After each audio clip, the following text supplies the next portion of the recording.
Washington, AP, the Federal Reserve will keep pumping cash into a vital but obscure corner of U.S. financial markets in coming weeks.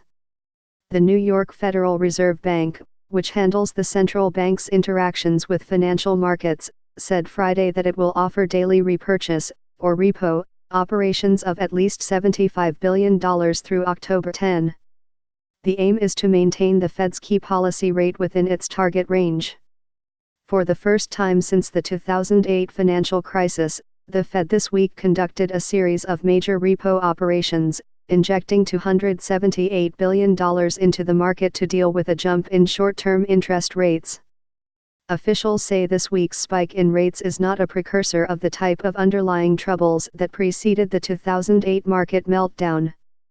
In addition to the daily overnight operations of $75 billion, the New York Fed said it would conduct longer 14-day repo operations of at least $30 billion on Tuesday, Thursday, and Friday of next week. The Fed said that it would be ready to conduct further operations as needed after October 10, but the amount and timing of those auctions has not been determined.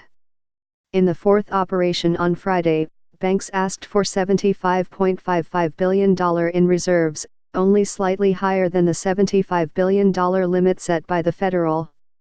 The Fed began conducting these operations to calm money markets. Rates on short-term repo agreements had briefly spiked to nearly 10% earlier this week as financial firms scrambled to find short-term funding. The Fed seeks to manage its operations to keep the repo rate near the target it has set for its key policy rate, the federal funds rate, the interest that banks charge each other for overnight borrowing. The Fed announced on Wednesday that it was cutting the benchmark rate by a quarter point to a new range of 1.75% to 2% as it seeks to cushion the U.S. economy from various threats, ranging from a slowing global economy to shocks from President Donald Trump's trade war with China. The repo market covers billions of dollars of daily operations in which one party lends out cash in exchange for a roughly equivalent value of securities, usually Treasury notes. The market allows companies that own lots of securities to get the cash they need at cheap rates.